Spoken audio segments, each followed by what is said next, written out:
Our hen house is a squawking house. Our hen house is their hen house.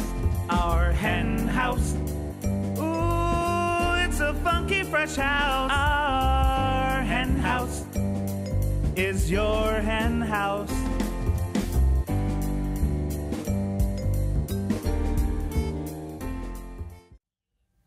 Hello and welcome to Our Hen House, a place to find our way to change the world for animals.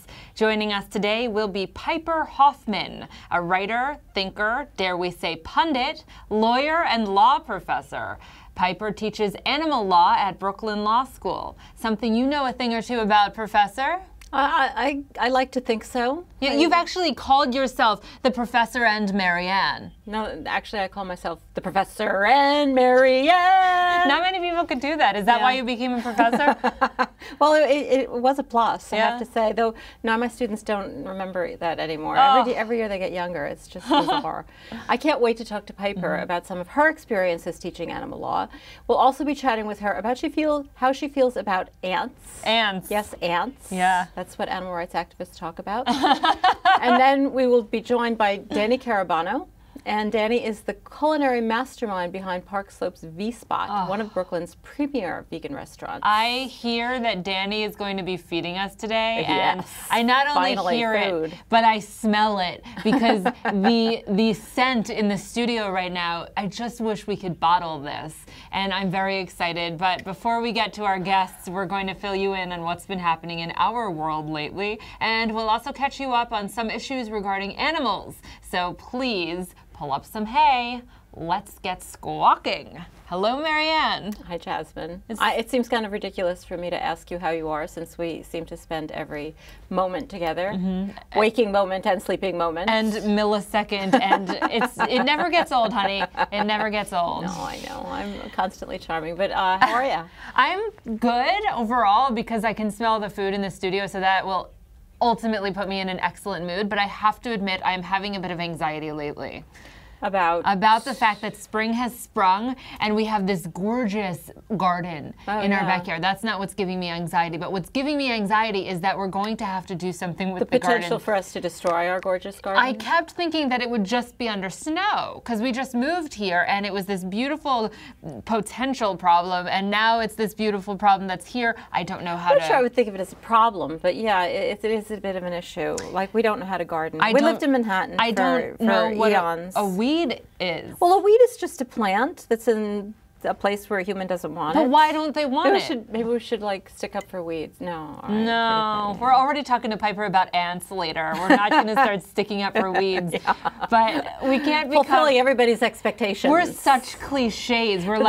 We're not only such cliches by the fact that we have this going on, we have this show, we're talking about our garden in our Park Slope backyard, but we have cats in our backyard as well. Well, they're not our cats. No. We don't actually have cats, which is sad. I know. We have both had cats in the past. There's something very calming about having cats, but there's this one in particular who likes to traipse along the fence, and I know this because our dog is like... No, she is obsessed, and I don't think it would go well. I really don't. I hate to say that about her, because, you know, I consider it a flaw, but she doesn't like cats. No. But I have to say, that cat like totally knows it too, and is kind of like, you know, playing with her. I know. The cat's like, you can catch me. But speaking of cats and my anxiety, I'm going to bring it all together here. Watch. I have been on Facebook lately, just mainly going on to post stuff for our Hen House's Facebook page, which reminds me, become a fan of our Hen House on Facebook if you're not already. We have a good time.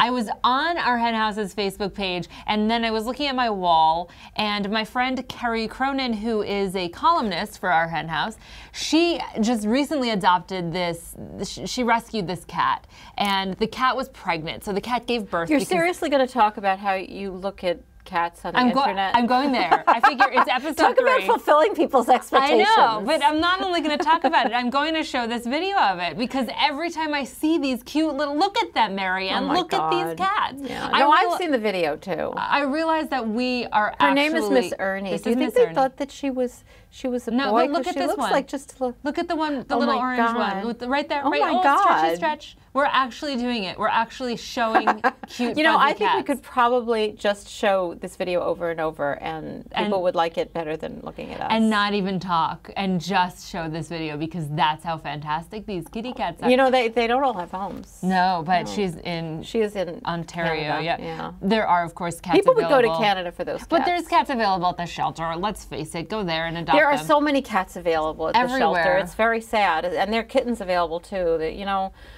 people talk about kitten season when there are a lot of kittens at the shelter. I know somebody who rescues a cat, and she says it's always that kitten time. season. I have to tell you though that one of my favorite parts about you, and there are so many, is that I'm a little frightened. when people ask you who your heroes are, you have the best answer. Well, I do. One of my stock answers for that, and it's totally true, is the cat ladies. The cat ladies. The cat ladies who were doing animal rights, like long before anybody was, long before it was fashionable. It is? Well, I'm in this for the fashion and the money. But you know, when all they got was grief from people, and they still do. Like, people who stick up for cats get so much grief from everybody. And they're heroes. And they don't care, you know, they just take it. I mean, I'm not saying that they're all completely responsible. I was like, where are you going with this? There are people who, you know, have cats who probably overdo it. But most of them, they just care about cats, and they're trying to do the right thing by these animals, and they're sticking up for them. And people just treat them like dirt because of it. And I have so much respect for that, you know? Change the world for cat ladies. Change the world for these cat ladies. That's what we're all about. Well, change the world for the cats. And you know, there was cats. that horrible article Right. in the New York Times just a week or two ago. You know, they happen all the time. People who are wildlife advocates, and yay for you that you're a wildlife advocate, they just think that feral cats are the problem that we have to solve with wildlife. And they don't realize that people who stick up for cats, they don't want the cats out there on the street. Right. We all have the same attitude towards the problem. The cats should not be out there, even though they are out there in the millions. The question is, how is the best way to change this situation, which humans caused? It's totally because of humans that these cats are out there, that people dump their cats. And should we just go kill the cats? Well, even if you don't care about cats, that just doesn't work. They've been trying it for years, and there's still millions of cats out there. So this new way of doing it, of trap, neuter, return, which you know, this article was scathingly critical of, the whole goal of it, ultimately, by neutering the cats and feeding them and controlling the colonies, is actually the ultimate goal is to get the cats out of there. And the feral ones may have to stay, but they take the kittens out and they make sure they find homes. And I think it's the only way that's going to work to save both the cats and the wildlife. We should have people on here to talk about it who know more about. A lot of people know a lot about this, much more than I do. So I would love to have without somebody question. on. We already have certain crew members who frequently are like, all right, you're talking about dogs a lot and the farm animals. That's great and that's fine, but what about cats? I know, we have neglected cats. Well, and it's just so funny too, because it's like people are like, all right, you like your dogs, but I'm a cat person. I'm a dog person. I'm just a person who I like them all. I just want them to be treated with the dignity they deserve. If it weren't for Rose's Rose, our dog, I would have a dozen cats. You would be a cat lady. I would. You would be your own hero. I would be proud to be a cat lady. Well, you know who was kind of a cat lady? Mark Twain. It's true. Mark Twain was loved cats. You know, people think that lady. cats are, you know, that people used to just have cats for controlling rodents or something like that, and they only became pets recently. It's total nonsense. Yeah. People have always looked at. I have this book here. Oh, you just bought this? Yeah, which I got recently. I haven't read the book. It's called Mark Twain's Book of Animals, and it has a lot of his writings. And I just wanted to read this one quote. Oh, it's such a great quote too. Yeah, I haven't even gotten to look at this book yet because you've been hoarding it as if it were your kitties. Of all God's creatures, there is only one that cannot be made the slave of the lash. That one is the cat. If man could be crossed with the cat, it would improve man, but it would deteriorate the cat. Ain't that the truth? That is certainly the truth. That's a great quote. Mark Twain was a huge animal lover. I've always known that. I've seen quotes from him, but this is really fascinating that there's this whole book on how much he loved animals. And I just wanted to read this other piece, which is not, it shows that he not only cared about cats, but he also cared about the wildlife. I just find this such a touching piece. When I was a boy, my mother pleaded for the fishes and birds and tried to persuade me to spare them. But I went on taking their lives unmoved, until at last I shot a bird that sat in a high tree, with its head tilted back and pouring out a grateful song from an innocent heart. It toppled from its perch and came floating down limp and forlorn, and fell at my feet. its song quenched, and its unoffending life extinguished. I had not needed that harmless creature. I had destroyed it wantonly. And I felt all that an assassin feels, of grief and remorse when his deed comes home to him, and he wishes he could undo it and have his hands and his soul clean again from accusing blood. Isn't that moving? It's just totally I just love moving. that. I mean, as I said, people tend to think that animal rights is this whole new thing, but of course people have always cared about animals very deeply, as you can see from that. And even in his legacy, Mark Twain is still excellent at getting the word out there about the importance and sentience of animals. It's the truth. And of course, when you're talking about getting the word out there, one of the most effective things you can do these days, if you've got the moolah, is to take out an ad. And a lot of animal advocacy organizations pay for billboards and even sometimes TV spots, hoping to catch people's attention. But sometimes taking out an ad can be easier said than done, right, Marianne? Yeah, totally. I mean, advertising is not a slam dunk for animal rights groups. It's been a very tricky business, actually, especially for PETA, which has made a lot of attempts to get ads out there, but hasn't often been successful. It's really intriguing. They can't even pay to get this information on the air. So let's start with the most recent incident, because that's what brought it to my mind. This was at San Diego Airport, and this has to do with what's going on at SeaWorld. Yeah. And of course, SeaWorld has become infamous of late, largely because of the movie Blackfish. And as you can see here, what they do at SeaWorld is they have these poor animals do these ridiculous tricks for these silly people who think it's all cute and games, and it's awful. The animals are really horribly treated. And so good for her. Kathy Najimy, the actress, she actually comes from San Diego, which of course there's a big SeaWorld in San Diego, and they've advertised all over the place, and they advertise at the airport, and she participated with PETA to do this ad at the San Diego airport. Just a simple billboard saying, if you love animals like I do, please avoid SeaWorld. Pretty simple, hardly graphic, violent information.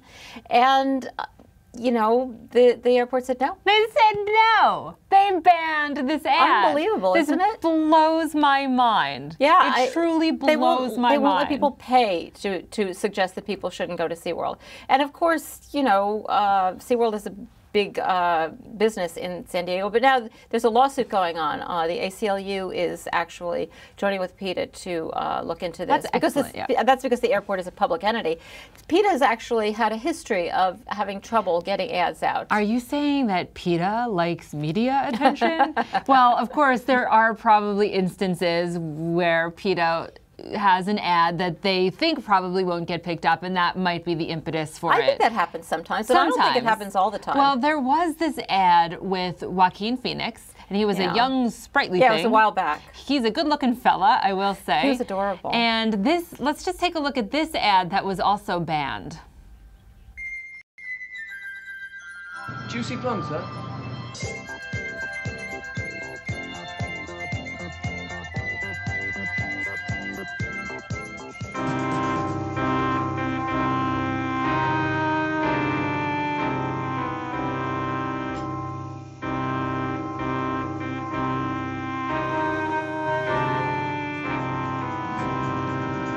Holidays can be murder on turkeys. Let's make this one for the birds. That is a great ad. It's a great ad, and apparently the thing that was the problem, I mean, it's hardly graphic unless you, I mean, I consider pictures of dead birds to be graphic, but I don't think most people do. Yeah. I think the problem is that the ad suggested that meat was made out of dead animals. They did so. So you wouldn't want anybody to think that was the case. It's funny how that doesn't really sink in. I mean, even when I think of myself, and I just, it's not like when I ate animals, I didn't know I was eating animals, but you don't really think about it. That ad I don't want kind people of thinking about it. But this is another ad that we're about to show that was also banned. This is a fun segment. It is fun. This is a Thanksgiving ad, and I have to say, I love I love this one too. I love this one. Let's take a look at it. You know what? Yeah. That's a great song? Thank you, sure. Dear God, thank you for the turkey we're about to eat, and for the turkey farms where they pack them into dark, tiny little sheds for their whole lives. Thank you for when they burn their feathers off while they're still alive, and for when turkey gets kicked around like a football and killed by people who think it's fun to stomp on their little turkey heads. And special thanks for all the chemicals and dirt and poop that's in the turkey we're about to eat. Oh, and thank you for rainbows. Amen. Let's eat. That was great. Okay, I have a friend who is a vegan, and she has a kid about that age who is vegan, and my friend's parents are not vegan, and so when they go back to visit them, her little daughter will sit next to her, and the daughter's grandmother will be eating her eggs, and the little girl will say, "Mom, should we tell her what that is? Aww. Should we tell?" And then our friend says, "No, sweetie, no, this isn't the right moment." And so our friend, who's like 8 years old now, the little girl, she'll say, "Ugh, ugh, ugh, ugh." The whole time the grandma's eating the eggs. It must be confusing for kids, I'm 34 and I can't get away with that. I try, but it doesn't work as well. But anyway, it must be. But there's a couple other ads that. Yeah. The next one we want to show, I think, you can see why the networks wouldn't take it. Yeah. I mean, they still should have, but the real problem here is that it's really showing the truth. Yeah. And this one features Casey Affleck, and it has a little bit more of the harsh truth in it, which, we really wouldn't want the truth to get onto the networks. So let's take a look at that one. I'm Casey Affleck for PETA. When people ask me why I don't eat meat, or any other animal products, I say because they're unhealthy and they're the product of a violent and inhumane industry. Chickens, cows, and pigs in factory farms spend their whole lives in filthy, cramped conditions, only to die a prolonged and painful death. Their bodies are then turned into food products proven to contribute to heart disease and cancer. To eat that is to eat poison. Please don't contribute to an industry that makes unhealthy products by torturing animals. I'm Casey Affleck, and I'm a vegan.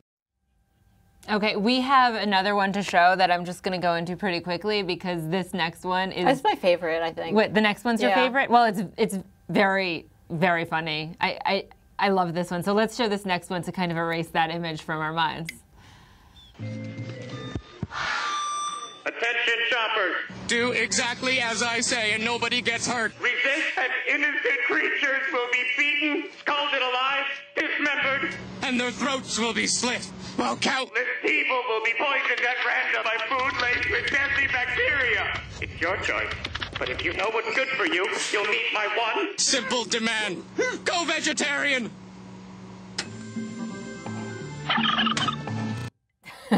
What I think is so great about that one, and also the one with the little girl at the Thanksgiving table, is that how many times do we play these scenes out in our heads? Yeah, absolutely. And Pete is like, I'm going to take this scene I'm playing out in my head, and I'm going to make a video of it. I love, too, that they convey so much information just by talking about it. Like that last one. Yeah, you don't really have to show the footage. Right. Yeah. If you get people to listen. Yeah, it makes me think of that documentary, Witness.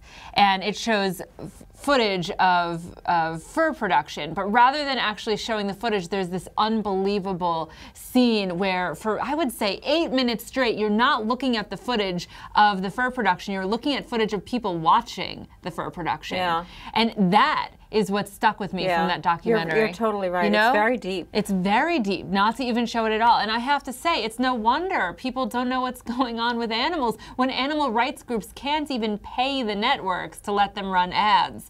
And that's one of the reasons why we're so happy to be here on Brooklyn Independent Media, which is giving a voice to so many people and animals. Well, it's really true. Like, it's just unbelievable that this information isn't getting out anywhere else, and it is getting out right here. I know, it really is. Animals also rely on the many people who are spreading the word through the internet, of course, and sometimes just by talking to each other, just by communicating. That's an interesting method of communication. Talking to each other. Is that what's known as this social media? It's the original social, and you know what else goes with that? Ready? What would that be? Listening. Oh yeah, I never thought of that. Yeah, and one of the people. I can't get up. It's a little radical. Yeah, we're not going to air that. I'm not listening to anybody. Yeah, one of the people who is creating so much change for animals by making sure her voice is heard is our next guest, whom I adore, Piper Hoffman. Yeah, I do as well. Piper is an adjunct professor of Brooklyn Law School, where she teaches animal law.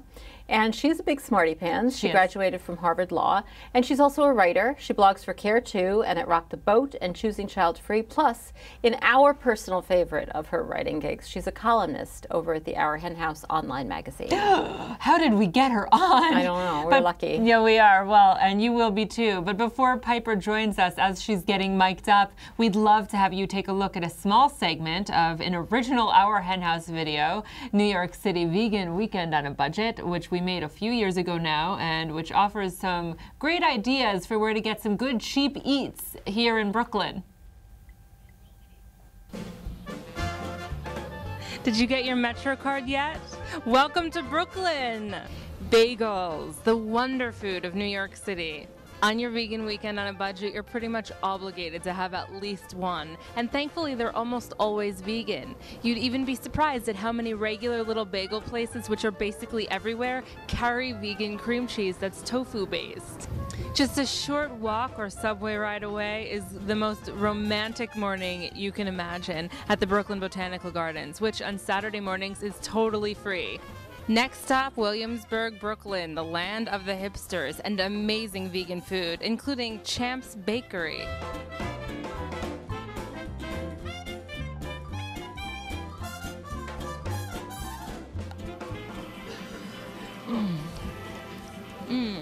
How do they get the root beer into the donut? What's your favorite vegan cafe in Brooklyn? Ooh, in Brooklyn, that's tough. I would say that I really love some wild ginger. I would say food swings when I'm really feeling like junk food. I'd probably go to Vinny's and get a whole Daya pie, actually. The spicy slicey is amazing. Do as the hipsters do. Thrift. Here we are at Atlantis Attic, one of Williamsburg's best thrift stores. Not only can you find fabulous new, well, old clothes to wear, it's also the most eco-friendly way to create a new wardrobe. Food Swings, which is where we're stopping for dinner tonight, is a 100% vegan fast food restaurant in the heart of Williamsburg. And they have a world-famous vegan Butterfinger milkshake that I'm about to devour. What's the most popular item on the menu? The drumsticks sell pretty quickly. It's not a bone, it's a stick. So much more compassionate than a dead animal, don't you think? So if you had $10 to spend in New York City on something vegan, what would it be? Dunwell Donuts. We had those before. They're pretty rockin'. Come here often? What better way to end your New York City vegan weekends on a budget Saturday than with a nightcap or 3? Look no further than Pine Box Rocks Shop. Is everything here vegan? Everything is vegan. The beer, the wine, the liquor, the waffles, the Bloody Marys, the Irish cream. Do you think that Pine Box fits within someone's budget? Oh, we have a great happy hour. It's $3 wells, even during the weekends until 8 o'clock. $1 off all drafts and $3 snacks.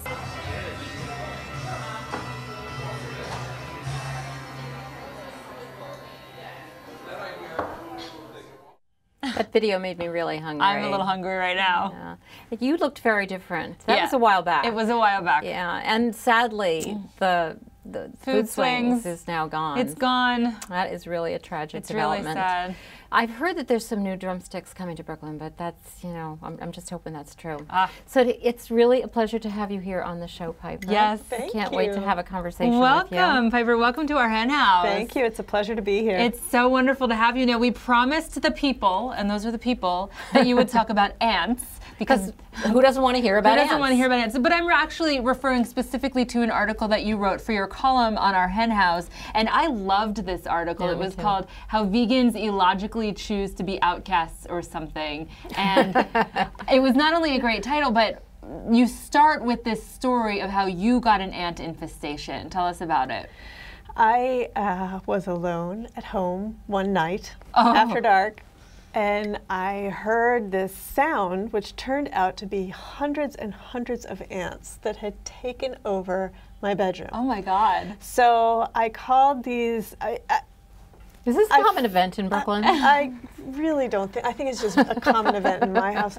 I didn't want to kill them, but that didn't even occur to me at that moment. All I wanted was to get them out of my bedroom, and I wound up getting raid and spraying them all. Well, okay, first of all, didn't Alfred Hitchcock write a movie about this? I think that was Birds. Oh, Birds, right. Yeah. But second of all, I just think it's so interesting that you're actually thinking about this. So what did you find? I think that's the only interesting thing here is that, you know, a lot of people would have done exactly what you did and never given it another thought. But it is worth thinking about. It isn't necessarily worth doing something else, but maybe it is. It was very traumatic to see the aftermath, to see the ants writhing on the floor, and you know, I felt very guilty. But on the other hand, I didn't know what else to do. Well, and I mean, the reason why you're such a thoughtful writer is because you use these as sort of springboards for discussing deeper issues of, like, where is the line when it comes to our ethics, right? I mean, you went out and you spoke with some professionals and they said, we just assume that ants don't feel. Is that what they said? I did, yeah. I spoke with an expert, an academic who studies ants.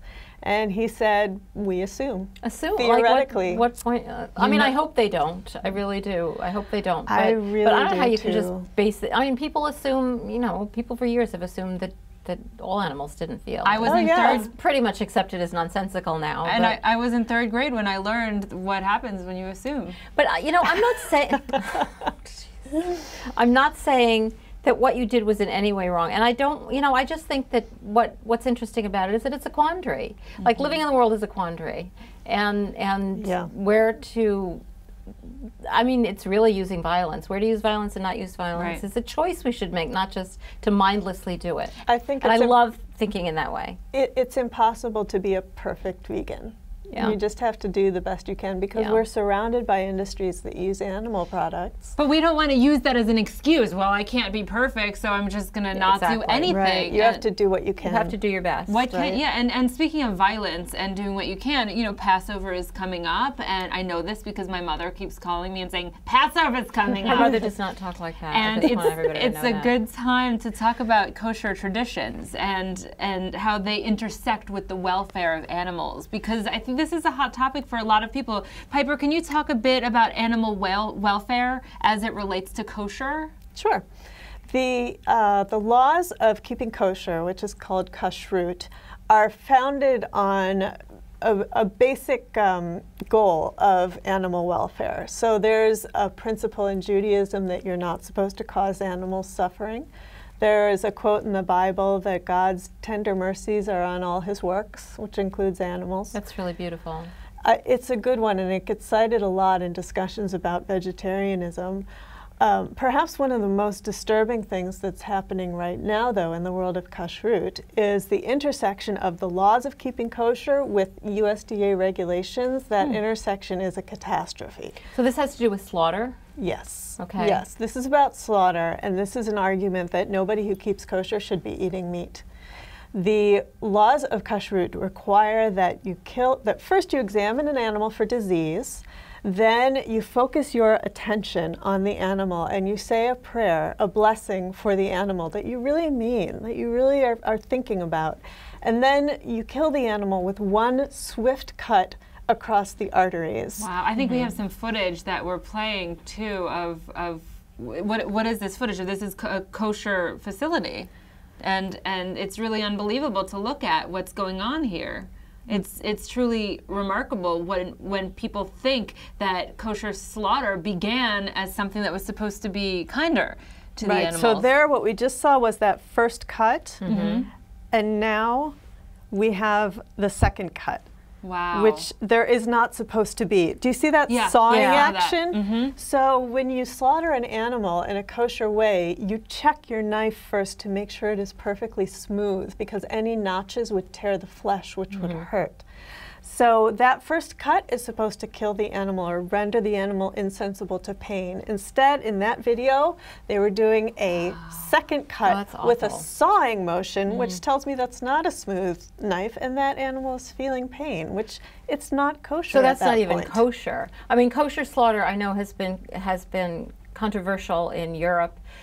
Even when it's done right, it's considered controversial because the animals aren't rendered unconscious, because that's the other principle of kosher slaughter, that the animals aren't rendered unconscious. But even when it's done right, people have hesitations about it, but you're saying it isn't even done right. Right. When it's done right, they should be rendered unconscious.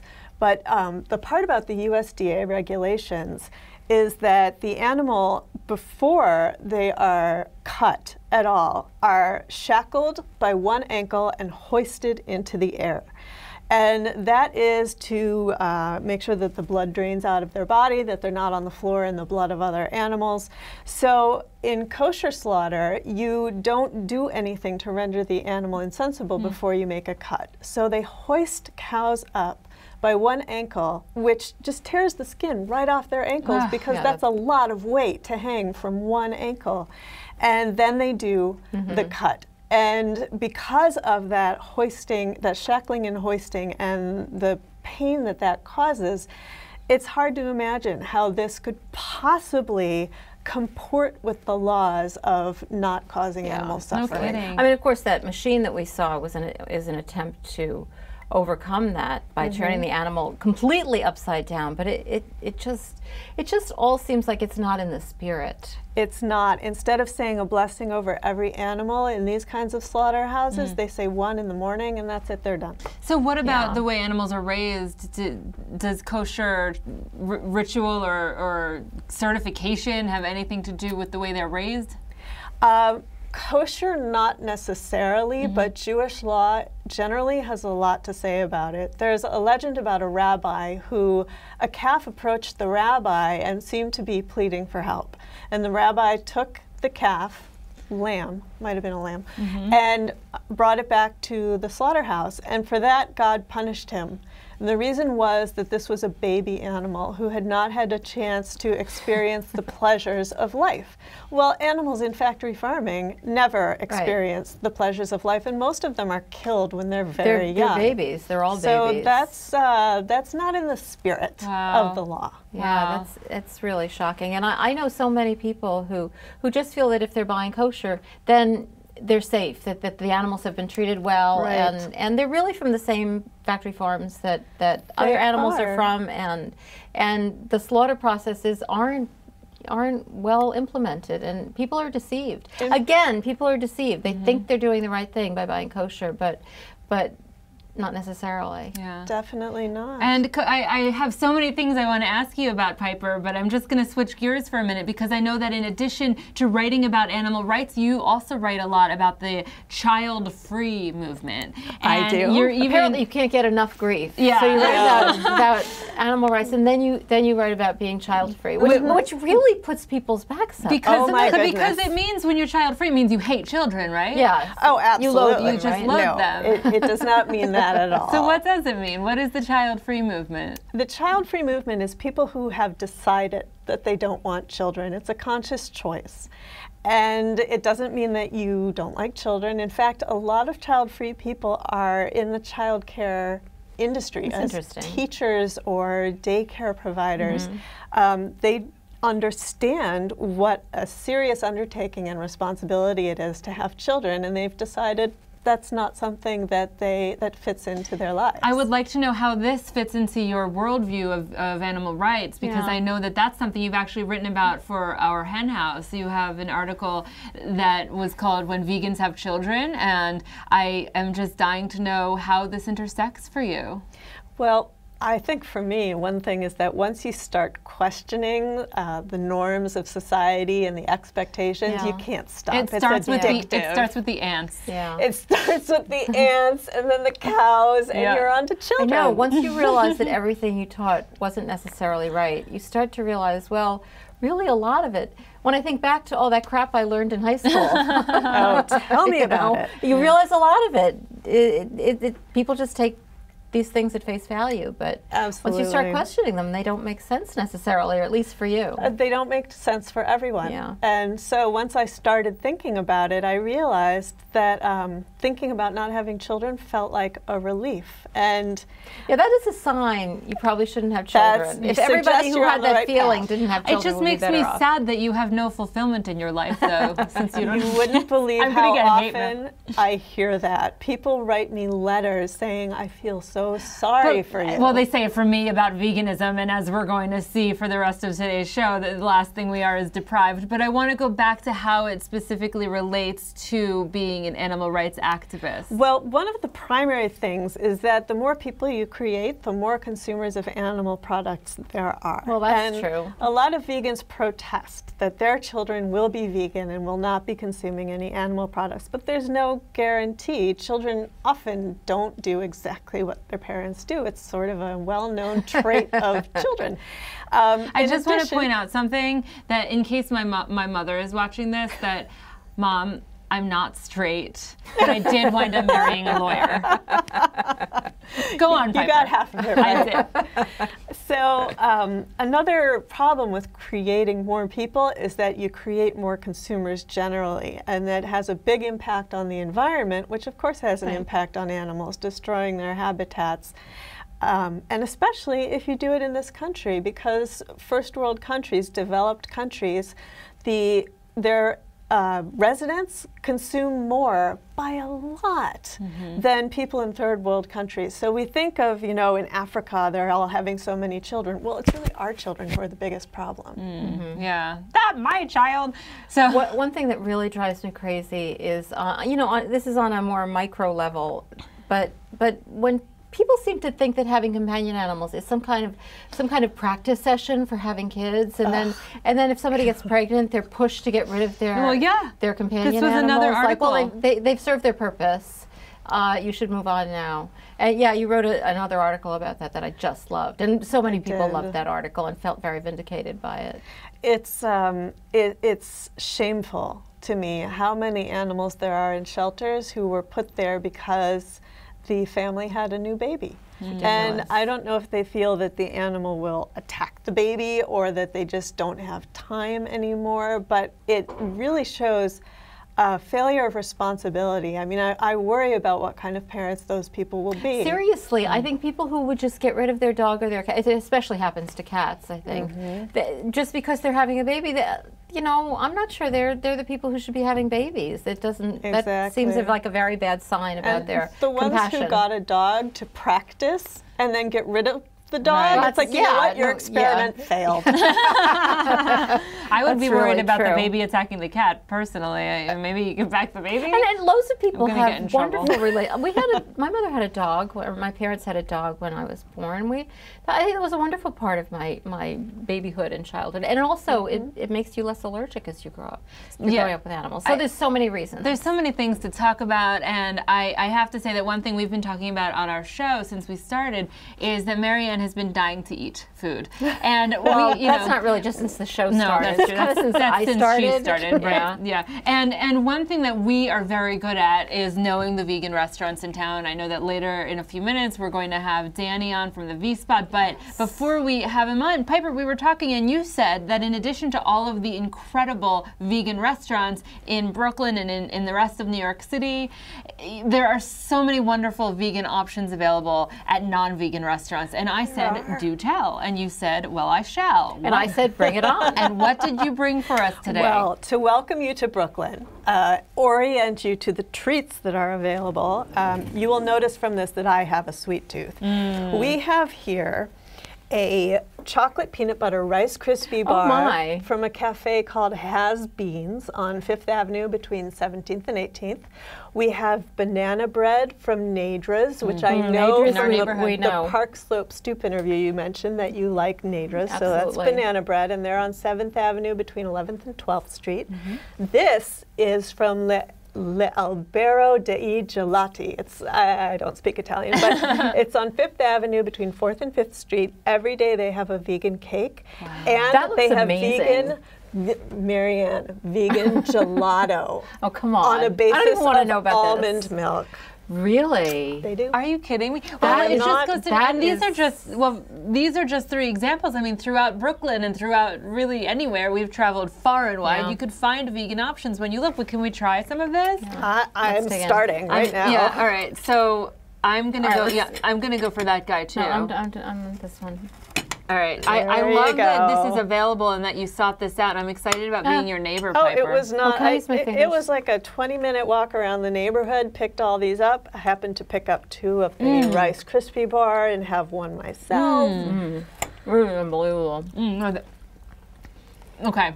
This is gonna get. It's gonna get this messy. one too. Wait, the banana bread. Oh yeah, we can't leave out the banana. Yeah. You eat the No, banana I'm bread, not I'll done. Try the chocolate. Actually, we went to Nidra's the other day to get some vegan goodies for Marianne's class because that's For my the kind students. of for her students. That's the kind of professor she is, Piper. Now you have to go buy it for your students. Don't tell my Sherry students Cole, that. who teaches at Cornell Animal Law, she bakes for her students every week. Oh, that's I true. felt so That's just inadequate. silly. So I went to Nidra's to buy some baked goods. And they were I out. don't bake for myself every I know. week. But I wanted to say that they were actually out of the vegan stuff because there was such a demand. And of course, we were annoyed. But then we were like, oh, well, that's actually a good thing. I So wanted to bring you chocolate peanut butter cups, but they were out. This is amazing.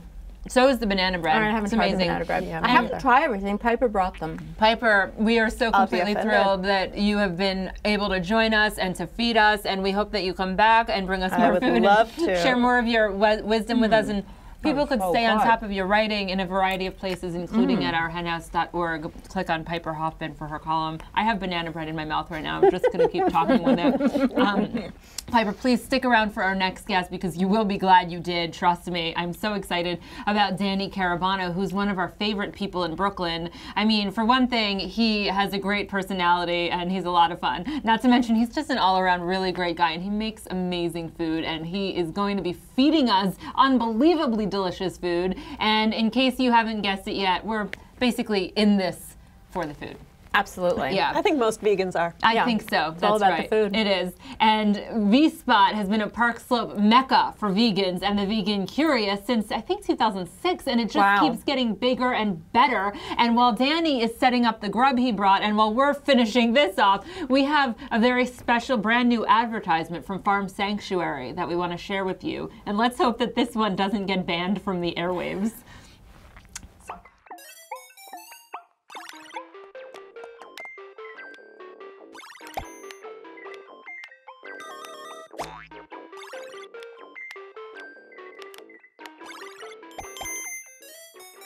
In university studies, pigs learn video games with joysticks as fast as chimps, faster than a 3-year-old child, and excelled over both.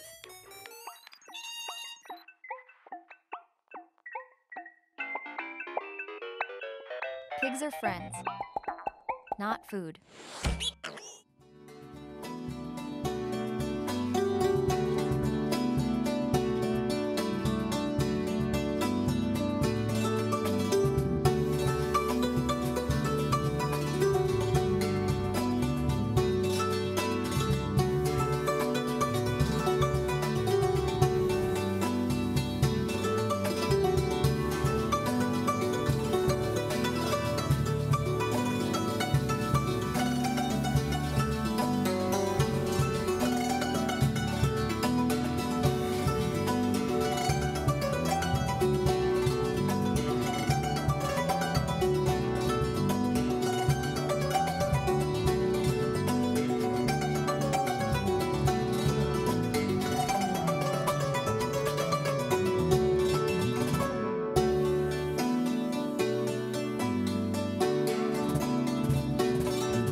If you could be here now, this is just absolutely thrilling. Danny, you're invited back every week. Every week. So are you, Piper, as long as you make the rounds first. And Danny, we're so thrilled that you're here in the studio. We have been such a long fan of yours and of your food. Thank you so much. Any viewers who are watching this who might have been living under a slab of tofu for the last 8 years, tell us what V-Spot is. Well, V-Spot's a vegan restaurant in Park Slope, and we're actually going to be celebrating our 8-year anniversary coming this May, which is very exciting. 8 years. Thank you very much.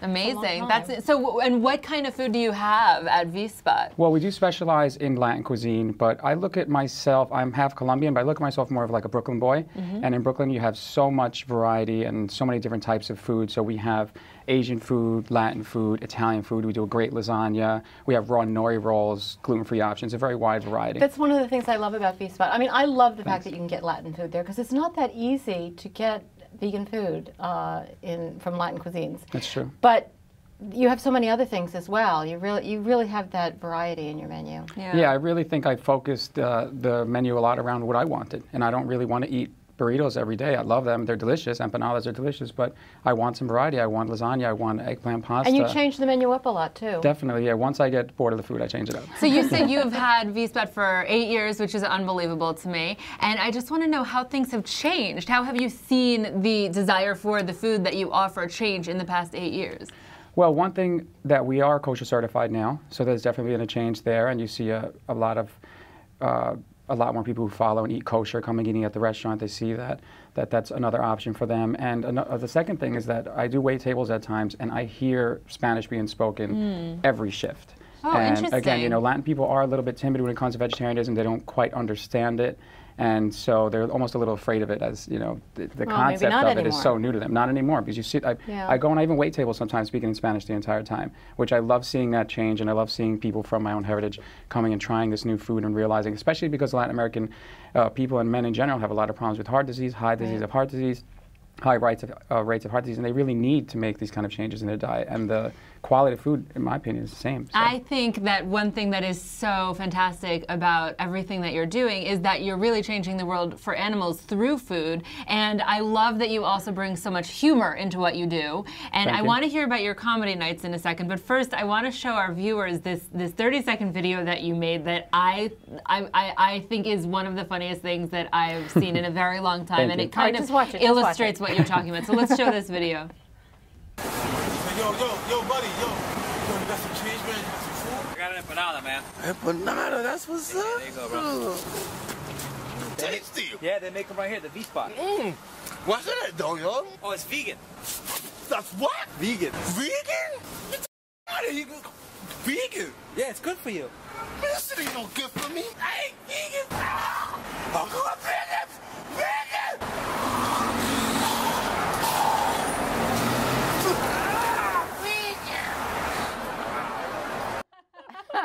I love it. Who are those guys? Who are they? Well, that's my brother. He's a partner at the restaurant. He also stand-up comedy with his friend Tino. And my brother's been doing videos for years on his channel, Make Fun Not War. And we were just talking one day about our experiences at the beginning of the restaurant with people just really more being afraid of the food and not of the word vegan, rather, and has nothing to do with the food. You see, the joke there is he loved the food at first. He hears the word vegan and it's a problem. And that would happen to us all the time. We would do free samples. We stopped saying the word vegan and then let people just eat the food first, enjoy it. And I would say in the first 2 years, I have had customers literally jog out of the restaurant when they saw that it was vegan because they walked in accidentally. And one woman walked down, she's like, oh, I was like, where are you going? And she's jogging out of the restaurant. She's like, I forgot I'm not hungry. And that's the reason why she could jog for the first time in 30 years, because she actually ate a vegetable. Yeah, exactly. I find this all the time. People don't even realize that most of the food they eat is vegan, that an apple is vegan. Exactly. Guacamole is vegan. Yeah, guacamole delicious. is vegan. It Piper, never enters their mind. I know that you're here, you are also a resident of Park Slope, and that's where your restaurant is. Do you frequent it? I love the V-Spot. The V-Spot catered my husband's 40th birthday. Okay, well that's telling something. So you do catering as well? Definitely catering, for sure, yeah. Well, enough of this nonsense. What do we have here today? Okay, we have a lot, so we're going to see, maybe we'll start with the appetizer. Very popular gluten-free summer rolls here with our homemade peanut sauce. I want that right now. And Pass it over. Okay, let's do this. I'm gonna just just do it. Make this happen. I'm a summer roll hoe. Yeah, you really are. I actually have made it my personal life's mission to walk around, not walk around. We've had so many bad summer rolls because you will order them no matter how awful they look. I know. Well, I just want to try. The things you would do for summer rolls. These look amazing. Yeah, so that's a peanut sauce. I'm gonna grab it. Yeah, grab it. Right. We don't have germs because we're vegan. Another one on there for Mary. You don't know about my germs. So. All right. No, I know. Obviously, we have 1 or 2 germs. But okay, so this is a summer roll. Yeah, this is a summer roll. All right, can we dig in? And that has avocado, mixed greens, has sesame seeds, and the peanut. I love the sauce. It's delicious. So many people forget how much of flavor food comes from the sauces. It's like they think, oh, I need to eat meat or something like that. It's really not the case. This is great peanut sauce. Thank you so much. This is a problem that we're talking about our mouths full for the whole episode. Oh, I love I'm the sure peanut it's not. I'm sauce. sure nobody minds. This is where you put aside that don't eat with your mouth full. You brought up a very good point just then, because a lot of times people are attracted to the sauce, and a lot of times it's not the even sauce is off the hook. It's not the meat, it's the sauce that it's in, and many times the sauces are totally vegan. But I know that even though that is fantastic and is definitely going to be in my yeah, well you can. But I want to know what else you have, because one thing that I know V-Spot is very well known for is empanadas. I see that you kept them close to you. I so did. I like that. These are the Colombian empanadas. We do have a variety. We make a Philly style. We have a Jamaican style empanada, but these are the most popular, where they're not exactly authentic Colombian empanadas, where it's, my grandmother gave me the recipe, but I just kind of Americanized it, changed it up. So let's try that out. Yeah, I'm gonna show it a little bit. These are beautiful looking empanadas. Yeah. Thank you so much. What are in these, Danny? That's homemade seitan, potatoes, carrots, corn, and cilantro. Okay. And that's served with our very popular homemade salsa fresca. And you want to give it a try? Yeah, I absolutely do. Absolutely. Okay. So all you need is a little bit of this salsa on it. I'm gonna reach now, across. Tell me about this salsa, because I've actually bought bottles of your salsa at V-Spot. Yeah, we've been bottling the salsa, and it's been going well. You can only buy it from in the restaurant. Thank you. But it's super popular and authentic. For sure. Is that it here? Now you have this both is a green new. and we have a special. This is brand new. Oh, really? And we have a special on the menu, and there are flautas. That's the next thing we can try out. Salsa verde, delicious, made with tomatillos. The red salsa. Yeah, this is exciting. on the menu for about 3 weeks now. I love it. This is especially, it's new, and it's something I want to try something new. What's the difference between that and the other one? This is made from a green tomato. Oh. And that's just from a red, yeah. And tell me again what's in this delicious empanada that I just ate. Homemade seitan, potatoes, carrots, corn, cilantro. Okay. And homemade seitan, wow. The cilantro is delicious. I always feel sad for people who can't eat cilantro. Like, I feel like I need to have a moment of silence for them.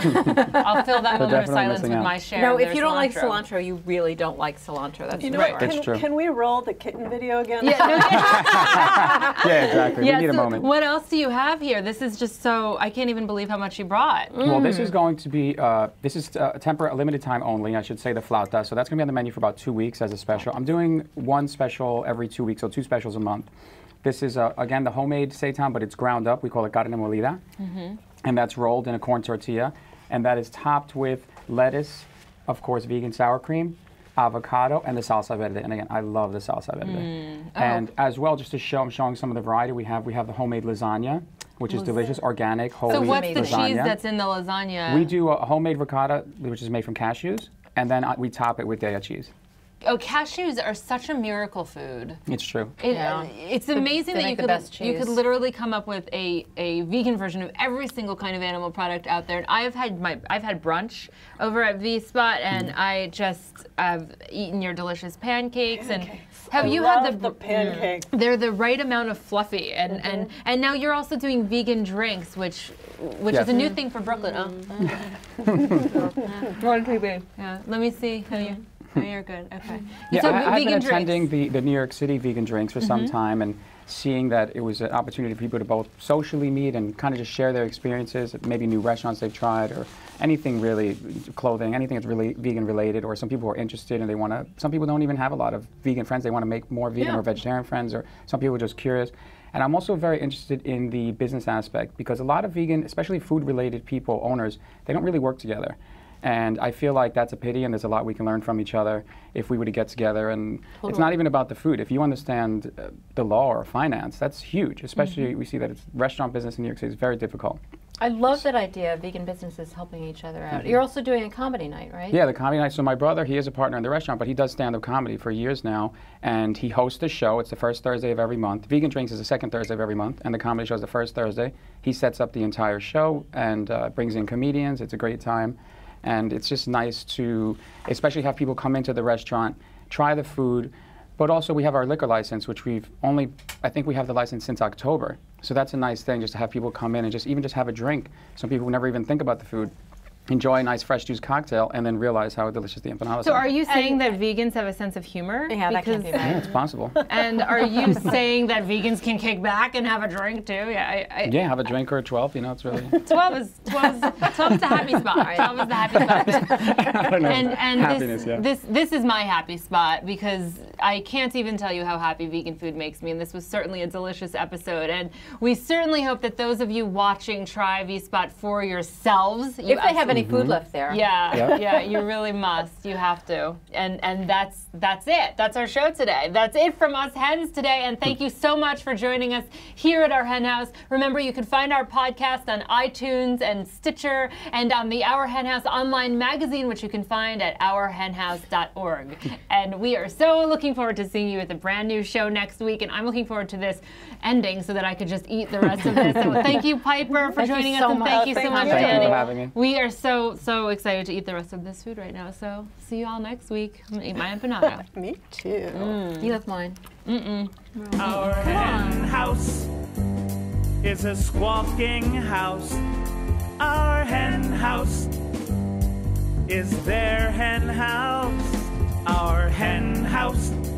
Ooh, it's a funky fresh house. Our hen house is your hen house.